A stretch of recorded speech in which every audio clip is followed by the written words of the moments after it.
नमस्कार साथियों। हम हमारी आज की डेली करंट अफेयर की क्लास में पढ़ने वाले हैं टॉप 15 महत्वपूर्ण प्रश्न जो कि भर्ती प्रतियोगिता परीक्षा के अंदर पूछे जाने की संभावना 100% रहने वाली है। साथियों, आपको जानकारी के लिए बता दूं कि आज के वीडियो की पीडीएफ का लिंक आपको डिस्क्रिप्शन बॉक्स में मिल जाएगा। वहां से आप पीडीएफ को डाउनलोड कर सकते हैं और अपने दोस्तों के साथ भी शेयर कर सकते हैं। चलिए दोस्तों, आज के महत्वपूर्ण क्लास का पहला प्रश्न स्टार्ट करते हैं कि हाल ही में किस लोक नृत्य को यूनेस्को के 15वीं अमूर्त सांस्कृतिक विरासत की लिस्ट में शामिल किया गया है और यह किस राज्य से संबंधित है। तो साथियों, यूनेस्को की अमूर्त सांस्कृतिक विरासत की सूची में शामिल होने वाला लोक नृत्य है गरबा नृत्य, जिसे डांडिया नृत्य के नाम से जाना जाता है और यह गुजरात राज्य का लोक नृत्य है। जब हम इस गरबा नृत्य की बात करें तो यह गुजरात से उत्पन्न हुआ है और सबसे पहले गुजरात के वडोदरा शहर में यह आयोजित किया गया था। तो ये भी आप ध्यान रखना। अगला हमारा क्वेश्चन है साथियों कि हाल ही में अमेरिका की अंतरिक्ष एजेंसी नासा के मार्स रोवर को ऑपरेट करने वाली पहली भारतीय महिला कौन बनी है। तो साथियों, नासा, जब कि आप जानते हैं अमेरिका की एक अंतरिक्ष एजेंसी है, इसमें मार्स रोवर को ऑपरेट करने वाली पहली भारतीय महिला बनी है वैज्ञानिक अक्षता कृष्णमूर्ति, जिनकी फोटो आपके सामने प्रचलित हो रही है। तो ये भर्ती प्रतियोगिता से संबंधित बहुत ही महत्वपूर्ण होने वाला प्रश्न है। अगला हमारा क्वेश्चन है, हाल ही में किसे टाइम मैगजीन या टाइम पत्रिका के द्वारा पर्सन ऑफ द ईयर के लिए नामित या चुना गया है।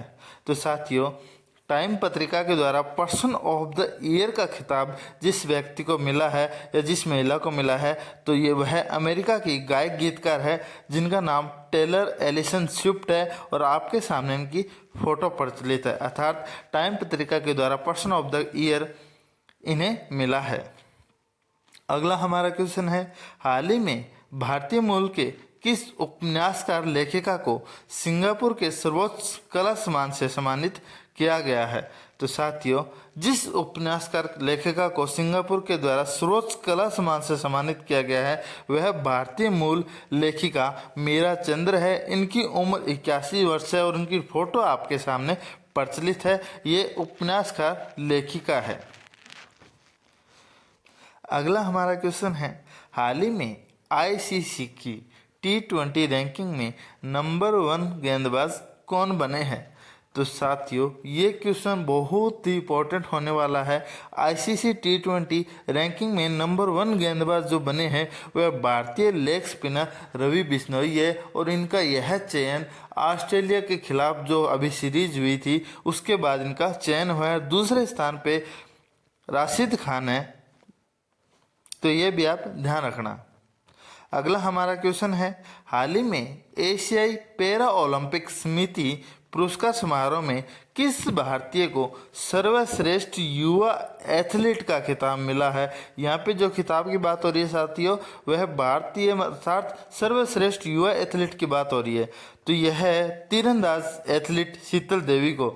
साथियों, यह एक विकलांग खिलाड़ी अर्थात एशियाई पैरा खेलों में स्वर्ण पदक जीतकर पूरी दुनिया को अपने जज्बे का कायल बनाने वाली बिना बाजुओं की तीरंदाज शीतल देवी को एशिया की सर्वश्रेष्ठ युवा एथलीट चुना गया है।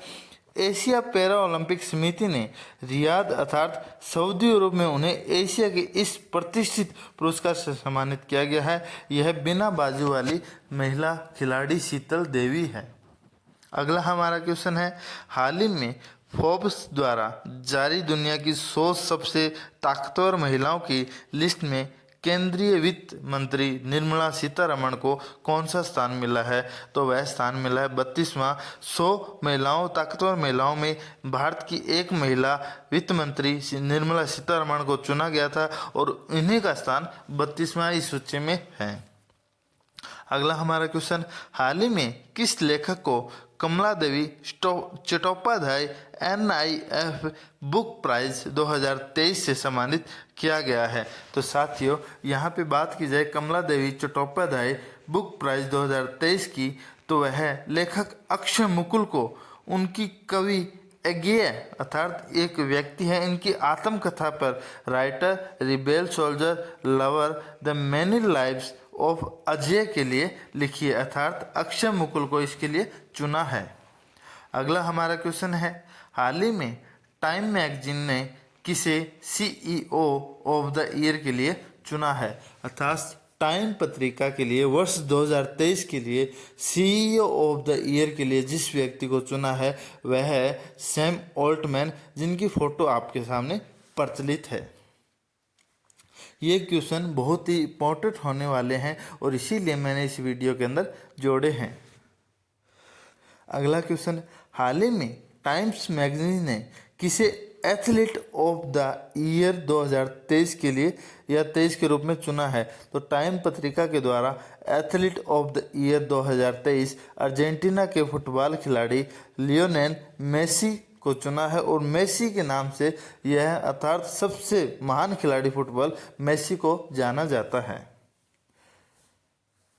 अगला हमारा क्वेश्चन है, जेबा एन एक्सीडेंटल सुपर हीरो नामक उपन्यास का हाल ही में विमोचन किया गया है, यह किसके द्वारा लिखा गया है, तो साथियों जेबा एन एक्सीडेंटल सुपर हीरो जो उपन्यास किसके द्वारा लिखा गया है वह है हुमा क्रेसी के द्वारा। साथियों ये एक अभिनेत्री है और इनके द्वारा यह एक उपन्यास लिखा गया है। अगला हमारा क्वेश्चन है, CCI sports business leader of the year 2023 से हाल ही में किसे सम्मानित किया गया है, तो साथियों CCI sports business leader of the year 2023 Jay Shah को चुना गया है, इनकी फोटो आपके सामने प्रचलित है। अगला हमारा क्वेश्चन है, हाल ही में ब्रिटिश ब्रॉडकास्टिंग कॉरपोरेशन अर्थात BBC के अध्यक्ष के रूप में किसे नियुक्त किया गया है, साथियों BBC के अध्यक्ष के रूप में अर्थात BBC का पूरा नाम है ब्रिटिश ब्रॉडकास्टिंग कॉरपोरेशन और इसके लिए इनके अध्यक्ष के रूप में समीर शाह को चुना है और इनकी फ़ोटो भी मैंने आपके सामने जोड़ रखी है। तो BBC के अध्यक्ष है समीर शाह। अगला हमारा क्वेश्चन है, हाल ही में नई दिल्ली में नए भारत का सामदेव पुस्तक का विमोचन किया गया है, यह विमोचन किसने किया है, तो साथियों एक पुस्तक नए भारत का सामदेव यह नरेंद्र मोदी के कुछ कर्तव्यों पर आधारित है। 7 दिसंबर को पूर्व राष्ट्रपति रामनाथ कोविंद ने इसका विमोचन किया है या इसका अनावरण किया है। अगला हमारा क्वेश्चन है, हाल ही में अंतर्राष्ट्रीय नागरिक उड्डयन दिवस कब मनाया गया है और इस वर्ष 2023 में इस दिवस के लिए क्या विषय रखा गया है, तो साथियों अंतर्राष्ट्रीय नागरिक उड्डयन दिवस प्रतिवर्ष 7 दिसंबर को मनाया जाता है। वर्ष 2023 के लिए जब विषय की बात करें तो advancing innovation for global aviation development अर्थात इसका अर्थ है वैश्विक विमानन अर्थात जहाज विकास हेतु उन्नत नवाचार अर्थात सरकारी जो विमान हैं उनके विकास के लिए अलग अलग प्रकार से नवाचार या नए उत्तर करना।